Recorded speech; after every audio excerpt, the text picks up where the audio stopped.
Hello, Reformers, and welcome back to Prophecy of Pendor. Now, when we left off, we had just taken Laria from the Empire, our previous faction, and they have sent two of their most powerful vassals to deal with us. Now, I'm not particularly happy about this, I have to say, because Agathon has a huge amount of Iron Circle Centurions. Now, I know some of you actually stated in the comments that, well, yes, the Iron Circle was disbanded by, I believe, Marius Imperator a while back. However, Agathon apparently is ignoring this, and again, someone else actually stated at the time when I noticed that having an order disband does not necessarily mean that the units are not going to be used by the vassal in question, and in this case, that is Agathon. Hopefully that's understandable. Well, whatever the case, as you can see, we're actually getting a huge amount of money right here. We are losing still quite a bit from the various villages and, of course, by the various mills and, well, other places that are not currently giving us any money. And we currently have no wages for my party because I put all of them in Laria. So that's actually pretty cool in my opinion. And we have now gained just over 9,000. of our rather valuable currency. So we now have 137,000, which is pretty good, but as you can see, we're just waiting here for some time, and hopefully we will see what goes on. Now, you may hear in the background, there's actually a war horn. Yes, there is a war horn actually sounding. Now, I'm pretty sure that that is in the mother folder of Warband, which is, I gotta say, pretty irritating. So there's a failsafe. It's like a failsafe. You remove one, but then one just crops up out of nowhere, and apparently oh, okay. So apparently they're now leaving. So yeah, that's it.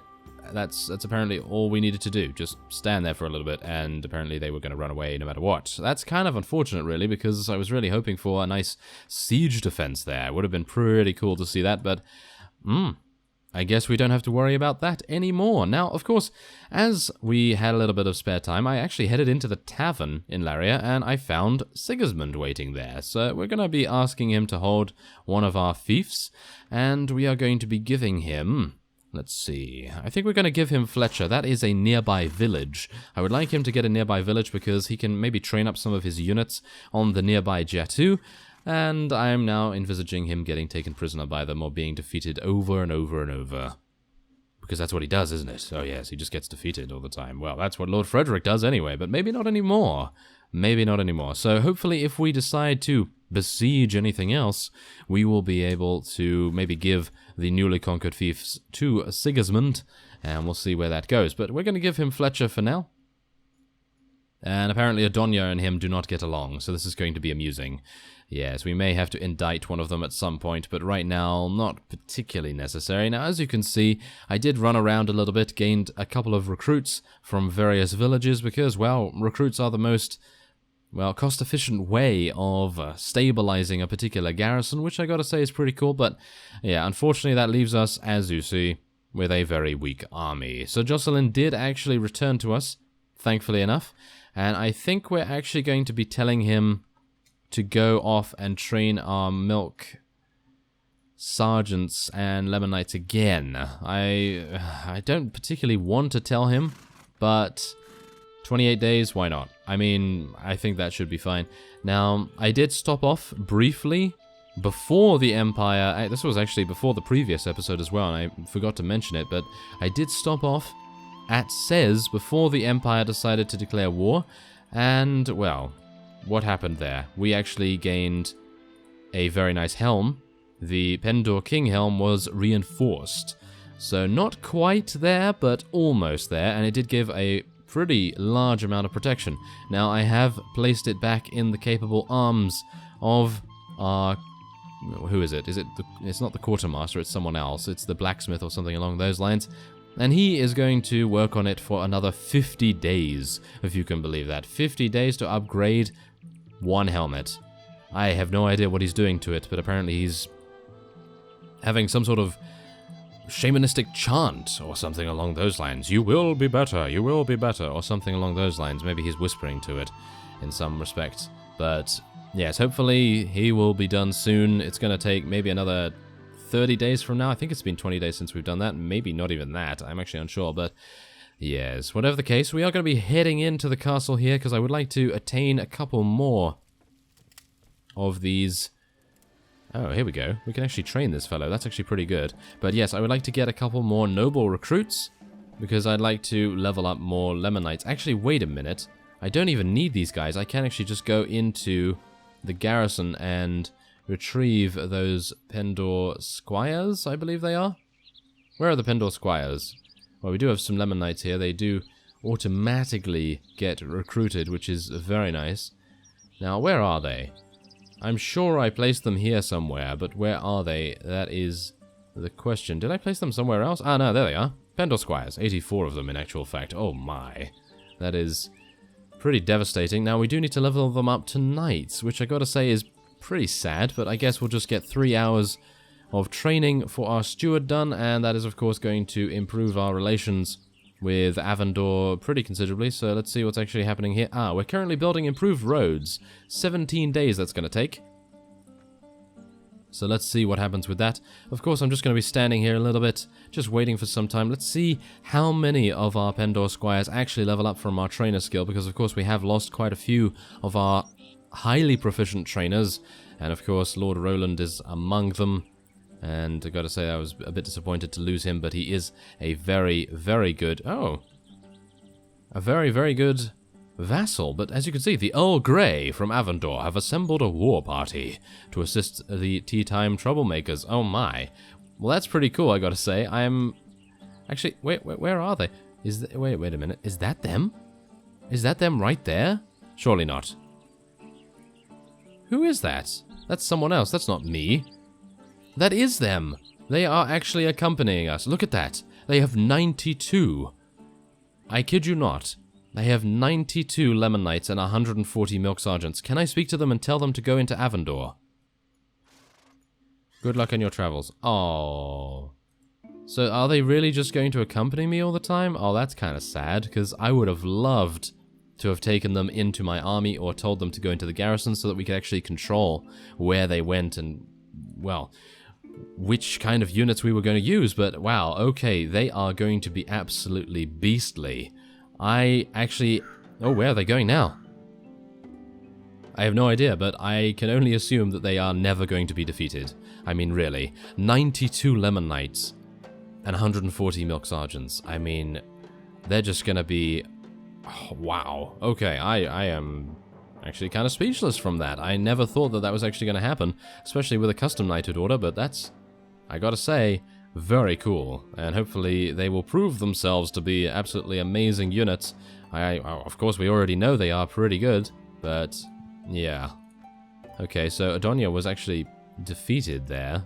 A little bit frustrating, I have to say. Okay, so there's the Pendor Knights. We have 38 of them, so let's get a couple more of those Lemonites as well. Let's get them upgraded slightly. Maybe, if we're actually able to. Yes. Okay, so we have 503 prestige available, and we have an honor rating of 76 in actual fact. Now, they cost 45 prestige, so I was a little bit incorrect there. The knight honor troops are actually a lot more expensive than I thought, while the sergeants are actually what I thought the knights cost. So, yeah, a little bit mixed up there, but we are now going to be able to take about, what is that, 10? Surely not. Yeah, it's about 10. I gotta say, that's actually pretty disappointing, but we're gonna take as many as we can, and then we're gonna be doing that. Thank you very much. Anything else here? Anything else? No. Don't really need to do anything else. So, what are we gonna do? Well, we're gonna keep the Lemonites, thank you very much. Now, what we can do... we're gonna need prestige, no matter what, aren't we? So, I've gotta say, that's terrible, terrible, absolutely terrible. So, okay, we're gonna go with those 11 Lemonites, and we're gonna go back to Laria, and we're gonna get some of our army out once again, and we may go around, try and see if we can take out a couple of vassals, but right now we're just gonna be very, very careful that we don't get beset upon by any large parties. Oh, and there we go. The Empire Immortals from Janos have assembled a war party to assist the Empire itself as well. So both knighthood orders are actually fighting tooth and nail for their factions. So that's going to be pretty interesting if they actually meet each other, wouldn't it? I am going to place my bets on the Earl Grey right now because well, the Earl Grey is just an absolute staple tea, so no way anyone can actually defeat it. But yes, okay, so let's take a look here. Now, we can level up some Pendor recruits, but I don't particularly want to right now. 48 Lemon Knights, that's actually not bad. Let's get some... Oh, we only have 18? Really? We only have 18 Milk Sergeants? Where did they all go? They all got defeated, apparently. That's actually pretty disappointing, but, well, what can you do? And let's get some Maiden Cavalry there. We have 182 units. Now, I'm really wanting to get a couple more here, but I also really think that we will be able to defeat quite a few units with this army right here, so it's unlikely that we will need to do anything else. So, let's see. That's going to take a long time. That's going to take 26 days. Let's do that. It's only going to cost a little bit. Okay, so first off, what we want to do is we want to make sure that our borders are okay. So Harengoth Castle and White Stag Castle, they are problems right now. So we're going to head on to White Stag and take a look. We're going to scout it a little bit, see what's going on there. We are, of course, repairing a couple of things as well. And let's see. Wow, only 292? This is actually remarkably easy. It's going to be a siege tower, isn't it? It's not. I am actually very surprised. Very surprised about that. Okay, well, let's do it. Oh, okay. It's one of these. Yes, of course. It is going to be one of these. I knew it. I absolutely knew that this would be terrible. Okay, so let's get our archers at least a little bit higher in elevation, and we'll see what we can do. We're already getting a couple of bolts embedded in our shield. Actually, one right now. But I think that maybe... How many cavalry do we have? We actually have a huge amount. Okay, so let's get our cavalry over there. I have to be very, very careful because I really don't want to get taken out. I would love to have some fun in this particular siege, but sometimes the opponent just does not allow you to do such a thing. Yes. And whenever that happens, it's always very disappointing. But, well, what can you do, really? So, okay, let's be a little bit careful, maybe. Okay, we are going to be focused by those guys pretty heavily until our crossbowmen get into range. So I'm going to see what I can do about actually getting out of the line of fire. Maybe we'll actually be able to get over here. There we go. That's a little bit better. Now, our Lemon Knights are going to, of course, be using their throwing weapons. That's why I moved them so incredibly close to the walls. Hopefully that will actually make a difference. I think they've already used all of their throwing weapons, so it's probable that we will just be charging in just a second. Come on, Tea and Biscuit Savior, where are you? Where are you? I'm going to actually place you all the way at the back there, because in case Anson comes in, I really don't want him dying so easily. So, let's see what we can do. We do have a crossbowman up there, which I would really like to eliminate. Oh, there we go! We actually took him out! I can't believe it! That was actually very unlikely to happen, but we did it anyway. Absolutely fantastic to see that for once. And, okay, so let's see. Hello there. I'm going to be destroying your shield, apparently, very, very easily. Oh, hello. You appear to be dealing some damage to us as well. Whoa, those crossbowmen. Okay. So, we're going to charge our cavalry in. I don't really want to get taken out just yet, and our shield is just about to be destroyed. So I'm going to be a little bit more cautious than usual. And we're going to tell our infantry to charge in as well. I don't think we have any.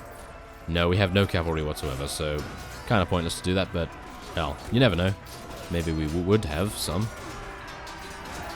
Okay, so otherwise, I think we're actually going to be in with a very good chance of just getting in here with little to no casualties, mainly because, well, they actually have no units in here. Oh, we're actually taking casualties. Well, I suppose that's exactly what you would expect. This is wartime, of course. Okay, come on now. Oh, this is one of these terrible, terrible layouts. We are going to tell our archers to charge in now, and we're just going to try our very best. Now, oh, there we go. We're already in. Fantastic. Now, there is a centurion right over there. That one. Yeah, that one. Really? I gotta say, I am remarkably irritated by that particular death. Usually, I'm kind of like, oh, well, that's no problem at all, but that guy literally changed his stance immediately upon seeing us move forward, and, well, apparently his sword is a little bit quicker than mine, or something along those lines at least, or maybe his reactions are just a little bit quicker, but, gotta say, I'm a bit disappointed by that, but, well, what can you do? We did I suppose, at least order our units into the best possible positions before we died, and that meant that they were okay to actually survive, I suppose. Now, of course, Adiz actually did get a couple of kills in this particular siege, which I have to say is pretty nice to see for once, because even though our companions usually do get into the thick of things, they usually just get taken out, like Donovan. Yes, what a great example. Thank you very much, Donovan, for doing that. Really did not need my point to be driven home a little bit too close to home, shall we say? Oh yes, that's not too good. But yes, I would like to see our companions actually deal a little bit more damage, so maybe what we'll have to do is maybe get them some better weapons. But obviously Adiz, he is kind of an archer, but I gave him the Ravenstern unique weapon from King Gregory, so I was hoping that maybe he would deal even more damage in melee now as a result, but I think he got taken out, so, well, that's just one of those things. But Julio's actually doing pretty well, so I'm happy with that. And how many units have we lost? Well, we've lost 8 units to death, and I'm pretty sure it's going to be the 8 units that we gained in terms of Lemon Knights. Pretty sure it's the Lemon Knights that are actually being killed right now, because they are on the front lines. Of course, they are absolutely monstrous in combat. If the camera would actually obey my commands here, that would be fantastic, but yes. I'm pretty sure those are the ones that... Oh, there's a unit going flying there. That's one of our milk sergeants. Wow, it's an absolute massacre. An absolute massacre. I'm actually really pleased that we have been able to take this castle so easily, because this is going to be Sigismund's next fief, of course, which is going to be really good, because then he can start to field a lot more units. And there's Anson, of course. Our Tea and Biscuit Savior 2.0 has been eliminated, unfortunately. That will mean that we are going to lose at least another 5 units to the Grim Reaper. And that is a complete approximation, because usually that's what happens. As soon as you lose your Tea and Biscuit Savior, you end up losing many more units as a result. Okay, so let's pretend that that happened. Oh no, we lost so many of those units just as soon as he died. Oh, absolutely terrible. Okay, it didn't really happen, but just go with me. Just go with me there. Okay, so we lost, as I thought, 8 Lemon Knights. Oh, so disappointing, but, well, what can you do?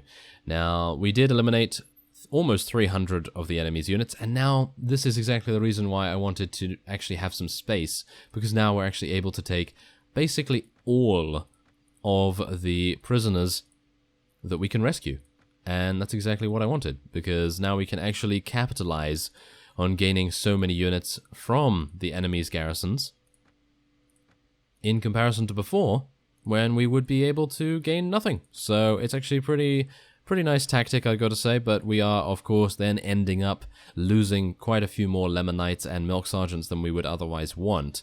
So I'm thinking maybe what we want to do is put our Shadow Legion Centurions in the top here, Lemon Knights and Milk Sergeants just below them, because then we can start to actually capitalize on keeping our Lemon Knights alive and maybe getting some sort of stockpile going, because using them all the time is definitely the most overpowered thing to do and is going to ensure that we actually win every single battle. Yes, definitely is going to do that, but on the flip side, it is going to mean that we are not going to get a critical mass of Lemon Knights like the one in the Knighthood Order party that we saw. So, yeah, it's kind of a double-edged sword. Huh, yes, double-edged sword. Okay, so, Lord Sigismund, you are getting White Stag Castle. There we go. Very nice indeed. So, let's see, what is he? He's giving them Feared's Vein units. Okay, well, that's not too bad. And with that, I am going to be ending this episode off here. I thank you very much for watching, and I will see you next time.